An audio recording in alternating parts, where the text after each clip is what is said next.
Bihar governor Ramnath Kovind NDA രാഷ്ട്രപതി സ്ഥാനാർത്ഥി.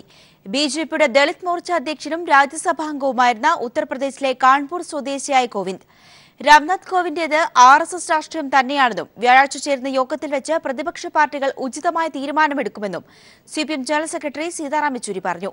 NDA സ്ഥാനാർത്ഥി ബിജെപി ദളിത് മോർച്ചയുടെ നേതാവ് മാത്രമാണെന്നും രാജ്യത്ത് വേറെയും പ്രമുഖരായ ദളിത് നേതാക്കളുണ്ടെന്നും തൃണമൂൽ നേതാവ് മമതാ ബാനർജി പ്രതികരിച്ചു.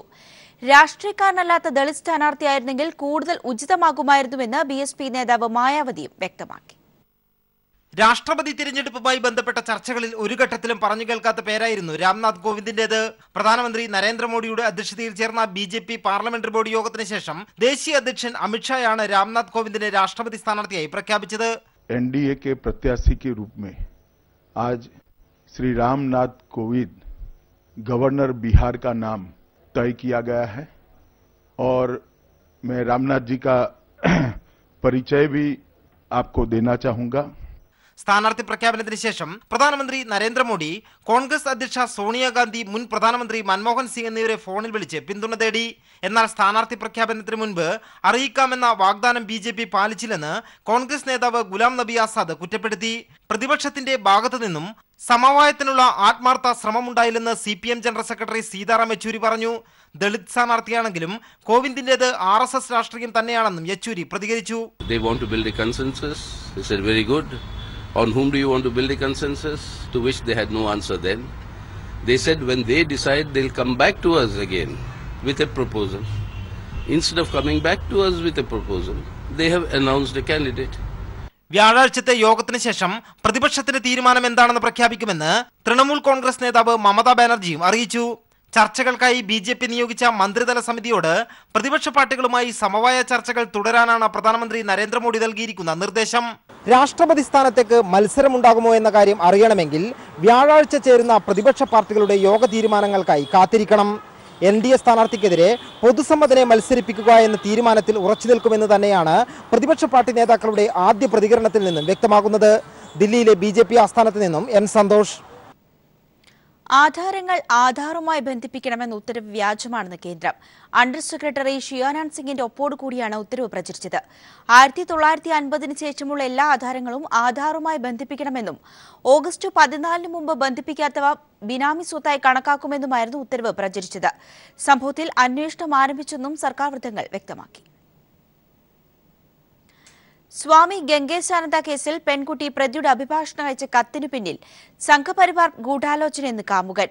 പെൺകുട്ടി അന്യായ തടങ്കലിലാണെന്നും മോചിപ്പിക്കണമെന്നും ആവശ്യപ്പെട്ട് കാമുകൻ അയ്യപ്പദാസ് ഹൈക്കോടതിയിൽ ഹേബിയസ് കോർപ്പസ് ഹർജി നൽകി. ഹൈക്കോടതി പോലീസിന്റെ വിശദീകരണം തേടി. സ്വാമി ഗംഗേശാനന്ദ തന്നെ പീഡിപ്പിച്ചിട്ടില്ലെന്നും സ്വാമിയുടെ ലിംഗം മുറിച്ചത് തന്റെ സുഹൃത്ത് അയ്യപ്പദാസാണെന്നും ചൂണ്ടിക്കാട്ടി പെൺകുട്ടി സ്വാമിയുടെ അഭിഭാഷകന് കത്തയച്ചിരുന്നു. ഈ കത്തിനു പിന്നിൽ സംഘപരിവാർ ഗൂഢാലോചനയാണെന്ന് വ്യക്തമാക്കിയാണ് കാമുകൻ അയ്യപ്പദാസ് ഹർജി നൽകിയിരിക്കുന്നത്. നേരത്തെ പോലീസിനും കോടതിക്കും നൽകിയ മൊഴിക്ക് വിരുദ്ധമായ കാര്യങ്ങളാണ് കത്തിൽ പറയുന്നത്. ഇതിനു പിന്നിൽ സംഘപരിവാറാണ്. പെൺകുട്ടിയെ സ്വാമി കഴിഞ്ഞ മെയ് 19 ശാരീരികമായി പീഡിപ്പിച്ചിരുന്നു. അന്ന് പെൺകുട്ടി തന്നെയാണ് ലിംഗം മുറിച്ചത്. പെൺകുട്ടിയെ വീട്ടുതടങ്കലിൽ പാർപ്പിച്ചിരിക്കുകയാണ്. മെട്ടച്ചിറയിൽ അന്യായമായി പാർപ്പിച്ചിരിക്കുന്ന പെൺകുട്ടിയെ മോചിപ്പിക്കാൻ കോടതി ഇടപെടണമെന്നും അയ്യപ്പദാസ് സമർപ്പിച്ച ഹേബിയസ് കോർപ്പസ് ഹർജിയിൽ പറയുന്നു. സത്യം പോലെയുടെ വിശദമായ മൊഴി രേഖപ്പെടുത്തണമെന്നും ഹർജിയിൽ ആവശ്യപ്പെടുന്നു. ഹർജിയിൽ കോടതി പോലീസിന്റെ വിശദീകരണം തേടി. ഈ മാസം 26-ന് ഹർജി ഹൈക്കോടതി പരിഗണിക്കും. News bureau, Kochi. ജനനേന്ദ്രിയം മുറിച്ച സംഭവത്തിൽ സ്വാമി ഗംഗേശാനന്ദയുടെ ജാമ്യ ഹർജി പരിഗണിക്കുന്നത് പോക്സോ കോടതി നാളത്തേക്ക് മാറ്റി. ആരോഗ്യനില മോശമായതിനാൽ നിലവിലെ മെഡിക്കൽ കോളേജിൽ കഴിയുന്ന ഗംഗേശാനന്ദയ്ക്ക് ഒരാഴ്ച കഴിഞ്ഞ് ജാമ്യം നൽകിയാൽ മതിയെന്ന് പ്രതിഭാഗം കോടതിയെ അറിയിച്ചു. അന്വേഷണത്തിലിരിക്കെ പ്രതിക്ക് ജാമ്യം നൽകിയാൽ അത് കേസന്വേഷണത്തെ ബാധിക്കുമെന്ന് ചൂണ്ടിക്കാട്ടി സർക്കാർ അഭിഭാഷകൻ ഗംഗേശാനന്ദയുടെ ജാമ്യ ഹർജിയെ ശക്തമായി എതിർത്തു. പെൺകുട്ടിയെ ബ്രെയിൻ മാപ്പിംഗിനും പോളിഗ്രാഫിനും വിധേയമാക്കണമെന്നാവശ്യപ്പെട്ട് പോലീസ് കോടതിയെ സമീപിച്ചു. എല്ലാ ഹർജികളിലും വാദം കേട്ട കോടതി കേസ് വിധി പറയുന്നതിനായി നാളത്തേക്ക് മാറ്റി. സ്വാമി ഗംഗേശാനന്ദയുടെ ജാമ്യ ഹർജി പരിഗണിക്കുന്നത് പോക്സോ കോടതി നാളത്തേക്ക് മാറ്റി. ആരോഗ്യനില മോശമായതിനാൽ നിലവിൽ മെഡിക്കൽ കോളേജിൽ കഴിയുന്ന ഗംഗേശാനന്ദയ്ക്ക് ഒരാഴ്ച കഴിഞ്ഞ് ജാമ്യം നൽകിയാൽ മതിയെന്ന് പ്രതിഭാഗം കോടതിയെ അറിയിച്ചു. ആരോഗ്യനില അറിയുന്നതിന് മെഡിക്കൽ റിപ്പോർട്ടുകൾ കോടതിയിൽ വിളിച്ചു വരുത്തണമെന്ന് പ്രതിഭാഗം ആവശ്യമുന്നയിച്ചെങ്കിലും കോടതി അത് അംഗീകരിച്ചില്ല. എന്നാൽ കേസ് വഴിത്തിരിവിലെത്തി നിൽക്കെ പ്രതിക്ക് ജാമ്യം നൽകിയാൽ അത് കേസന്വേഷണത്തെ ബാധിക്കുമെന്ന് ചൂണ്ടിക്കാട്ടി സർക്കാർ അഭിഭാഷകൻ ഗംഗേശ് ആനന്ദയുടെ ജാമ്യ ഹർജിയെ ശക്തമായി എതിർത്തു. പെൺകുട്ടിയെ ബ്രെയിൻ മാപ്പിങ്ങിനും പോളിഗ്രാഫിനും വിധേയമാക്കണമെന്നാവശ്യപ്പെട്ട് പോലീസ് കോടതിയിൽ പുതിയ ഹർജി സമർപ്പിച്ചു. എല്ലാ ഹർജികളിലും വാദം കേട്ട കോടതി കേസ് വിധി പറയുന്നതിനായി നാളത്തേക്ക് മാറ്റി. News bureau, Thiruvananthapuram. DGP Jacob Thomas IMG ഡയറക്ടറായി ചുമതലയേറ്റു. പുതിയ തസ്തിക അപ്രധാനമല്ലെന്നും ജനഹിതമാണ് എൻ മനമെന്നും ചുമതലയേറ്റ ശേഷം അദ്ദേഹം പ്രതികരിച്ചു. ഇപ്പോൾ താൻ കൂട്ടിലല്ലെന്നും വിജിലൻസ് ഡയറക്ടർ സ്ഥാനത്ത് നിന്നും മാറിയതിന്റെ കാര്യകാരണങ്ങൾ പുതിയ പുസ്തകത്തിൽ ഉണ്ടാകുമെന്നും അദ്ദേഹം വ്യക്തമാക്കി. IMG ഡയറക്ടർ തസ്തിക കേഡർ പോസ്റ്റായി ഉയർത്തിയാണ് ജേക്കബ് തോമസിന് നിയമനം നൽകിയത്. 2.5 മാസത്തെ അവധിക്ക് ശേഷം IMG ഡയറക്ടറായിട്ടാണ് ജേക്കബ് തോമസ് സർവീസിലേക്ക് തിരിച്ചെത്തിയത്. IMG ഡയറക്ടർ തസ്തിക കേഡർ പോസ്റ്റായി ഉയർത്തിയാണ് ജേക്കബ് തോമസിന് സർക്കാർ നിയമനം നൽകിയത്. പുതിയ തസ്തിക അപ്രധാനമല്ലെന്നും ജനഹിതം എൻ മനമെന്നും ചുമതലയേറ്റ ശേഷം അദ്ദേഹം മാധ്യമങ്ങളോട് പ്രതികരിച്ചു. IMG ഡയറക്ടറുടെ ഒരു തസ്തിക അപ്രധാനമാണെന്ന് ആര് പറഞ്ഞു? IMG എന്ന് പറയുന്നത് വളരെ പ്രഗത്ഭരായ ആൾക്കാർ ഇരുന്ന് പോയ ഒരു സ്ഥലമാണ്. അത് ജനഹിതം എൻ മനം. താനിപ്പോൾ കൂട്ടിലല്ലെന്നും വിജിലൻസിൽ നിന്ന് മാറിയതിന്റെ കാര്യം പിന്നീട് പറയുമെന്നും ജേക്കബ് തോമസ് പറഞ്ഞു. പുതിയ പുസ്തകത്തിൽ ഇതുൾപ്പെടെയുള്ള കൂടുതൽ കാര്യങ്ങളും കാരണങ്ങളും ഉണ്ടാകുമെന്നും അദ്ദേഹം വ്യക്തമാക്കി. കാര്യവും കാരണവും കുറച്ച് കഴിയുമ്പോൾ പറയും. എന്തായാലും ഇപ്പം ഞാൻ കൂട്ടിലല്ലല്ലോ, കൂട്ടിലല്ല. ഓക്കെ,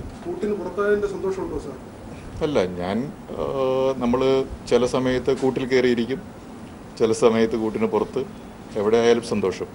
സർവീസ് ചട്ടങ്ങൾക്ക് വിരുദ്ധമായാണോ പുസ്തകം എഴുതിയത് എന്ന ചോദ്യത്തിന് സിവിൽ സർവീസിൽ 2 കുട്ടിയെ പാടുള്ളൂ, മൂന്നാമതൊരു കുട്ടിയുണ്ടായാൽ എന്തു ചെയ്യുമെന്നും മൂന്നാമതൊരു കുട്ടി ഉണ്ടായിപ്പോയി എന്നതുമായിരുന്നു അദ്ദേഹത്തിന്റെ പ്രതികരണം.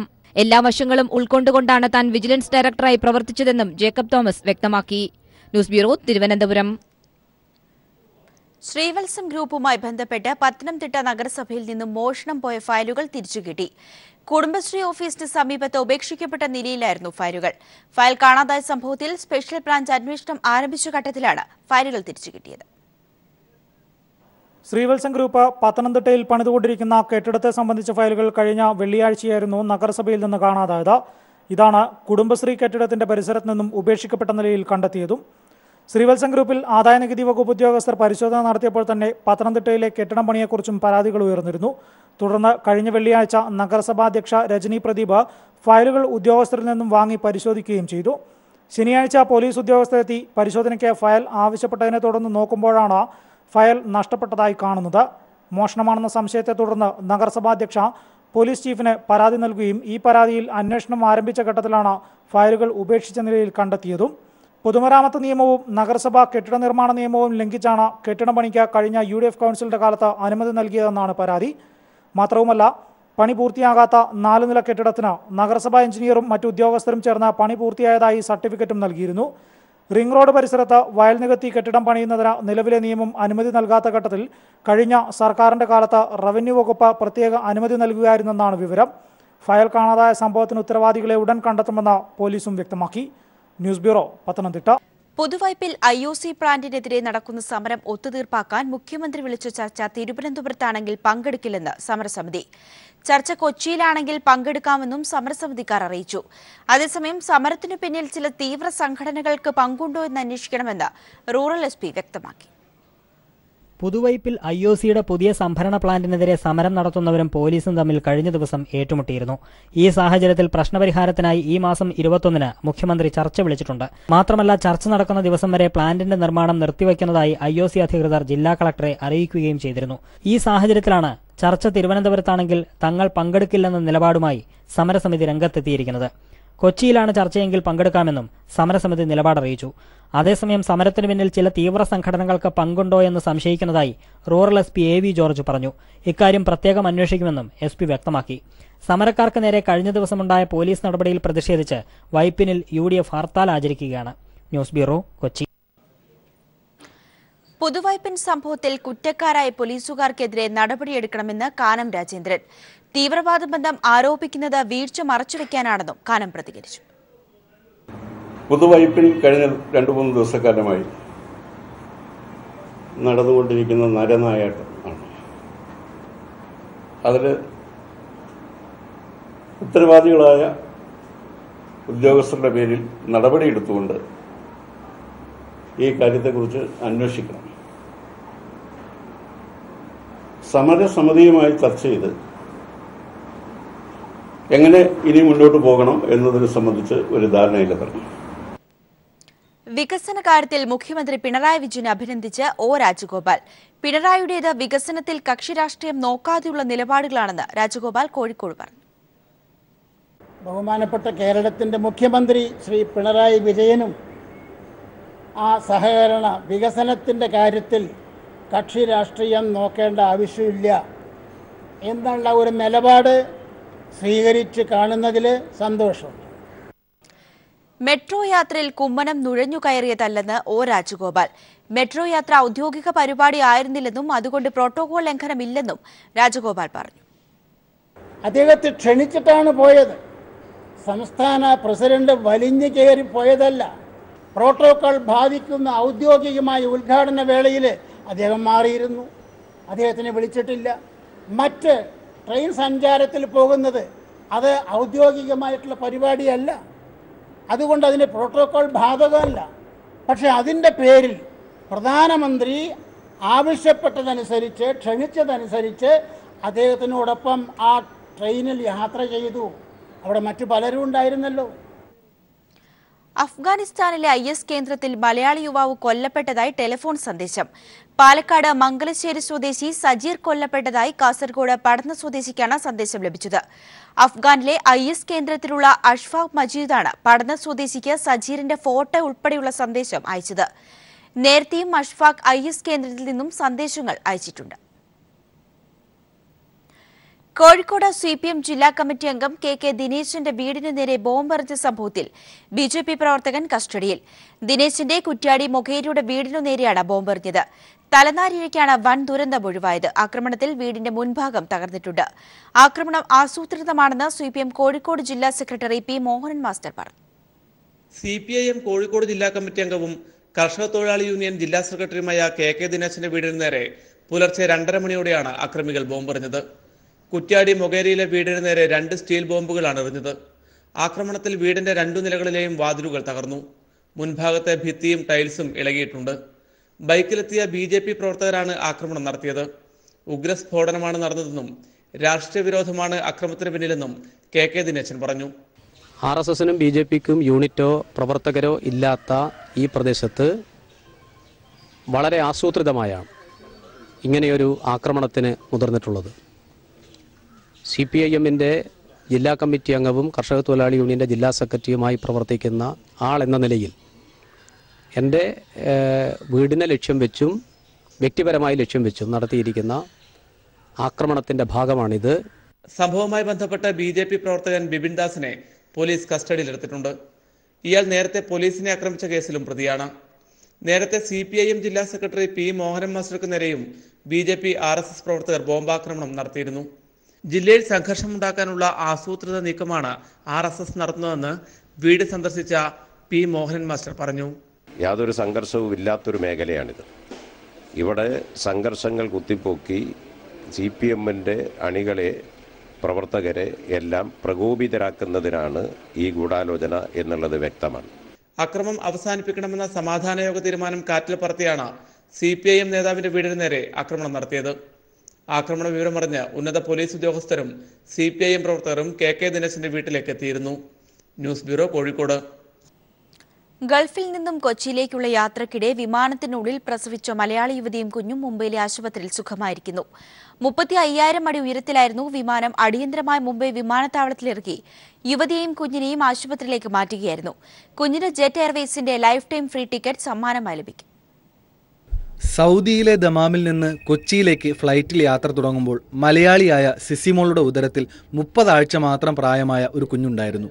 വിമാനം ആകാശത്തേക്ക് പറന്നുയർന്ന് കൃത്യമായി പറഞ്ഞാൽ 35,000 അടി മുകളിലെത്തിയപ്പോൾ സിസിമോൾക്ക് അപ്രതീക്ഷിതമായി പ്രസവവേദന അനുഭവപ്പെട്ടു. ഈ സമയം വിമാനം പാകിസ്ഥാനിലെ കറാച്ചിക്ക് മുകളിലെ ആകാശപാതയിലായിരുന്നു.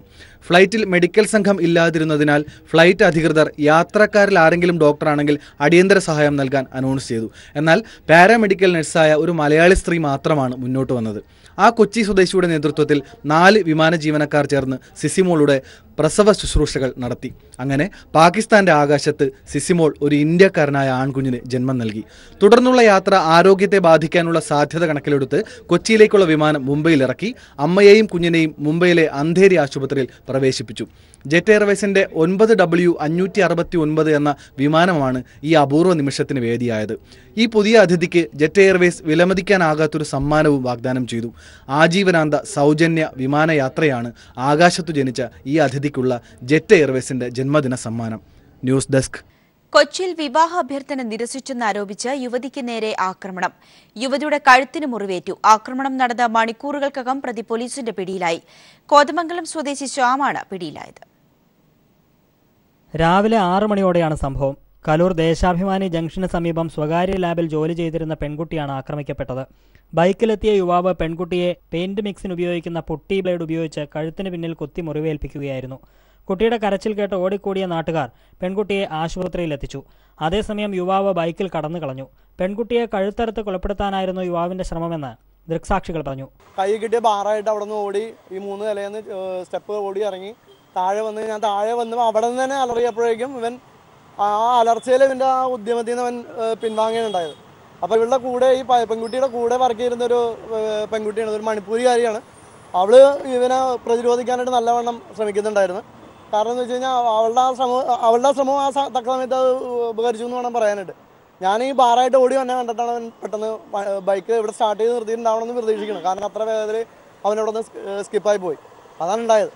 ബോഡി വന്നില്ലായിരുന്നെങ്കിൽ മുടി ചുറ്റി പിടിച്ചവൻ കഴുത്തറുത്തെടുക്കാനുള്ള ശ്രമത്തിലായിരുന്നു. ആക്രമണത്തിന് ശേഷം ഒളിവിൽ പോകാൻ ശ്രമിച്ച കോതമംഗലം സ്വദേശി ശ്യാമിനെ മണിക്കൂറുകൾക്കുള്ളിൽ പോലീസ് പിടികൂടി. പെൺകുട്ടിയും ഇയാളും തമ്മിൽ അടുപ്പത്തിലായിരുന്നുവെന്നും വിവാഹാഭ്യർത്ഥന നിരസിച്ചതിലുള്ള വൈരാഗ്യമാണ് ആക്രമണത്തിന് പ്രേരിപ്പിച്ചതെന്നും പോലീസ് അന്വേഷണത്തിൽ കണ്ടെത്തി. അതേസമയം പരിക്കേറ്റ പെൺകുട്ടിക്ക് അടിയന്തര ശസ്ത്രക്രിയ നടത്തി. കുട്ടിയുടെ ആരോഗ്യനിലയിൽ പുരോഗതിയുണ്ടെന്ന് ആശുപത്രി അധികൃതർ അറിയിച്ചു. News bureau, Kochi. ഉദയകുമാർ ഉരുട്ടിക്കൊലക്കേസിന്റെ വിചാരണ വേളയിൽ നാടകീയ രംഗങ്ങൾ. വിചാരണ മാറ്റിവെക്കണമെന്നാവശ്യപ്പെട്ട് കേസിലെ മുഖ്യസാക്ഷി സുരേഷ് കുമാർ കോടതിയിൽ ഹർജി സമർപ്പിച്ചു. ഹർജി തള്ളിയ കോടതി സാക്ഷിയെ അറസ്റ്റ് ചെയ്യാൻ വാറണ്ട് പുറപ്പെടുവിച്ചു. തൊട്ടുപിന്നാലെ സുരേഷ് കുമാറിനെ പോലീസ് കോടതി വളപ്പിൽ നിന്നും പിടികൂടി സിബിഐ ഏൽപ്പിച്ചു. കേസ് അട്ടിമറിക്കാനാണ് നീക്കം നടക്കുന്നതെന്ന് സിബിഐക്ക് സംശയമുണ്ട്. തിരുവനന്തപുരം സിബിഐയുടെ പ്രത്യേക കോടതിയിലാണ് ഉദയകുമാർ ഉരുട്ടിക്കൊലക്കേസിന്റെ വിചാരണ ആരംഭിച്ചത്. കേസിലെ മുഖ്യസാക്ഷിയായിരുന്ന സുരേഷ് കുമാറിന്റെ സാക്ഷി വിസ്താരമാണ് ഇന്ന് നടക്കേണ്ടിയിരുന്നത്. എന്നാൽ വിചാരണ മാറ്റിവെക്കണമെന്നാവശ്യപ്പെട്ട് സുരേഷ് കുമാർ കോടതിയെ സമീപിച്ചതിനെ തുടർന്ന് ഇന്നത്തെ വിചാരണാ നടപടികൾ മുടങ്ങി. സുരേഷ് കുമാറിന്റെ ആവശ്യം നിരസിച്ച കോടതി സാക്ഷിക്ക് വാറണ്ട് അയക്കാനും തീരുമാനിച്ചു. തുടർന്ന് പോലീസ് നടത്തിയ തിരച്ചിലിൽ സുരേഷ് കുമാറിനെ വഞ്ചിയൂർ കോടതി വളപ്പിൽ നിന്നും പിടികൂടി. പോലീസ് കസ്റ്റഡിയിലെടുത്ത സാക്ഷിയെ സിബിഐക്ക് കൈമാറി. നീണ്ട 12 വർഷങ്ങൾക്ക് ശേഷമാണ് ഉദയകുമാർ ഉരുട്ടിക്കൊലക്കേസിന്റെ വിചാരണ നടപടികൾ ആരംഭിച്ചത്. 2005 സെപ്റ്റംബർ 27-ന് UDF മന്ത്രിസഭയുടെ കാലത്താണ് തിരുവനന്തപുരം ഫോർട്ട് പോലീസ് സ്റ്റേഷനിൽ വെച്ച് ഉദയകുമാർ മർദ്ദനമേറ്റ് കൊല്ലപ്പെട്ടത്. മോഷ്ടാക്കളെന്നാരോപിച്ച് ഉദയകുമാറിനെയും സുരേഷിനെയും പോലീസ് കസ്റ്റഡിയിലെടുത്ത് മർദ്ദിക്കുകയായിരുന്നു. CI Ajith Kumar, DYSP EK Sabu, TK Haridas എന്നിവരും കോൺസ്റ്റബിൾമാരായ ജിതകുമാർ, ശ്രീകുമാർ, രവീന്ദ്രൻ നായർ എന്നിവരുമാണ് കേസിലെ പ്രതികൾ. ഉദയകുമാറിനെ ഉരുട്ടിക്കൊല്ലുകയും ഉന്നത ഉദ്യോഗസ്ഥർ തെളിവ് നശിപ്പിക്കുകയും ചെയ്തു എന്നാണ് CBI കോടതിയിൽ സമർപ്പിച്ച കുറ്റപത്രത്തിൽ പറയുന്നത്. ഉദയകുമാറിനൊപ്പം പോലീസ് അറസ്റ്റ് ചെയ്ത സുരേഷ് കുമാറും 7ഓളം പോലീസ് ഉദ്യോഗസ്ഥരുമാണ് കേസിലെ പ്രധാന സാക്ഷികൾ. 1 മാസത്തെ വിചാരണയാണ് കോടതി നിലവിൽ തീരുമാനിച്ചിരിക്കുന്നത്. S ജീവൻകുമാർ, തിരുവനന്തപുരം. ക്യാൻസർ ചികിത്സാ രംഗത്ത് ഏറെ സഹായകരമായ PET CT scan Baby memorial ഹോസ്പിറ്റലിലെ ന്യൂക്ലിയർ മെഡിസിൻ വിഭാഗത്തിൽ പ്രവർത്തനം ആരംഭിച്ചു. മലബാറിലെ തന്നെ ആദ്യ 3-റിംഗ് PET CT scan institute MP ഉദ്ഘാടനം ചെയ്തു. ചടങ്ങിൽ Kozhikode mayor Thottathil Raveendran, medical college oncology വിഭാഗം തലവൻ ഡോക്ടർ അജയ് കുമാർ, IMA സംസ്ഥാന president doctor Viji Pradeep Kumar, baby memorial hospital chairman doctor KG Alexander തുടങ്ങിയവർ പങ്കെടുത്തു.